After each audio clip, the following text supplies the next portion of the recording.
Bienvenue dans la France profonde, bienvenue dans le Berry et bienvenue à Bourges. Son histoire remonte au VIe siècle avant Jésus-Christ. En 1137, Louis VII est couronné en ces lieux.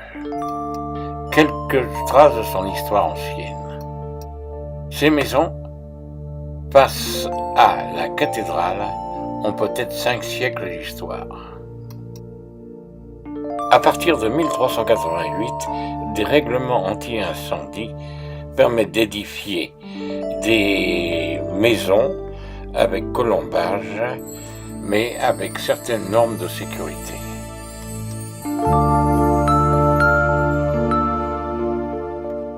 À ce jour, plus de 400 maisons sont encore visibles.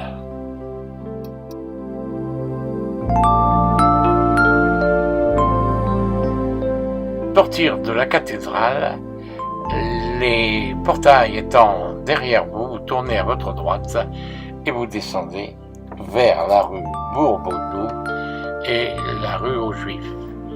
L'endroit idéal pour visiter les anciennes maisons, le quartier le plus réputé pour cette visite.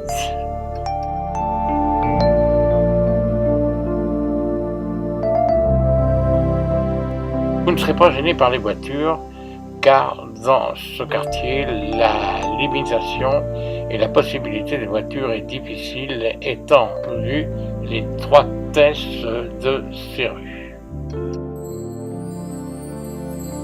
Vous y découvrirez même quelques bons restaurants. Anciennement rue des Bonnets Rouges sous la Révolution.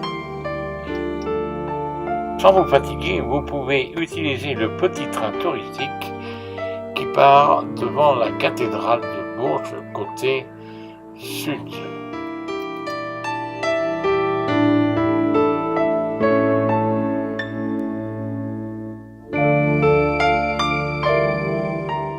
Vous aurez même l'opportunité de pouvoir louer des bicyclettes pour faire le tour de ville. Mais inutile de vous dire que les rues ne sont pas pavées d'hier. Inutile de vous dire que la ville de Bourges a subi des hauts et des bas. Mais au XVIe siècle, les frères Lallemand, riches notables, firent beaucoup pour la construction, la remise en état et le développement du commerce dans la ville de Bourges.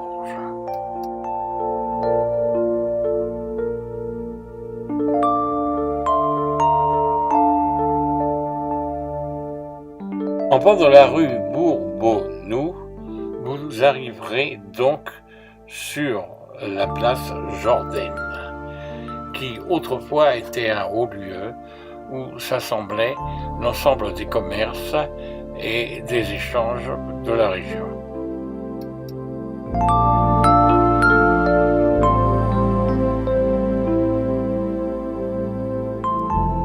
Si vous êtes fatigué, sur cette place, vous aurez la possibilité de prendre une consommation et vous reposer tout en regardant tous les passages des gens de la ville.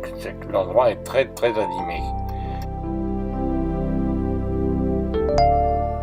Vous pouvez remonter vers le centre-ville par la rue Le Cours-Salon de son nom, qui vous permet de voir de nombreux restaurants, des boutiques, des coiffeurs, etc., etc.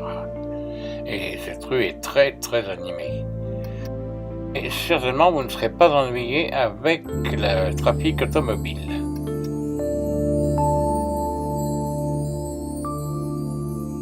La rue de Ron, vous découvrirez la maison natale de Jacques Coeur. Bourges vous offre son histoire, place musée, le musée des meilleurs ouvriers de France, de l'art décoratif, l'hôtel des Jobins. Et puisque nous sommes dans la région, le musée du Berry. Je pense que lorsqu'on est à Bourges, il faut au moins 3 jours de visite, de pouvoir Passez par la cathédrale, tous ses musées, son histoire et ses constructions, ses maisons.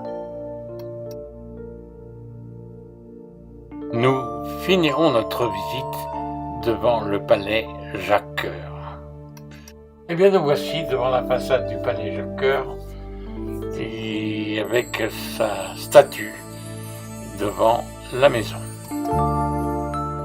Nous voici devant la façade extérieure avec la double porte centrale, l'entrée se faisant aujourd'hui par une porte de service à droite.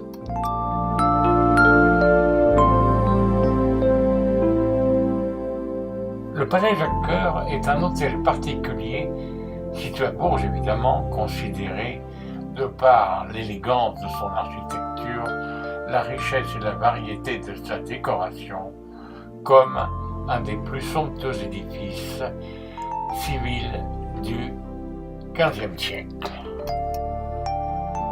Ce palais fut désiré par Jacques-Cœur, grand argentier du roi, mais il ne l'habita jamais.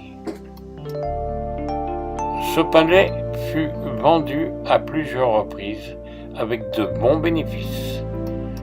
Le palais Jacques-Cœur fut construit sur les anciens remparts gallo-romains.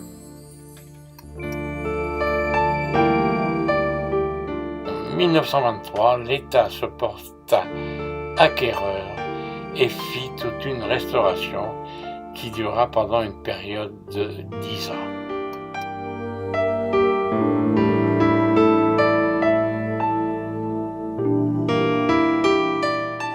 On pourra s'attarder sur le travail effectué tout à fait récemment, au siècle dernier, sur la qualité des ouvriers qui ont remis en état dans tous les détails nécessaires pour la beauté du palais.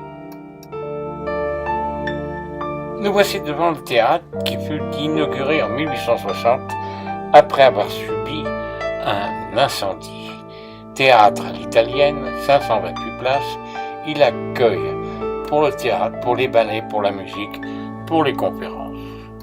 Nous allons vous quitter sur ces dernières images en vous souhaitant un bon voyage vers Bourges à ne pas manquer.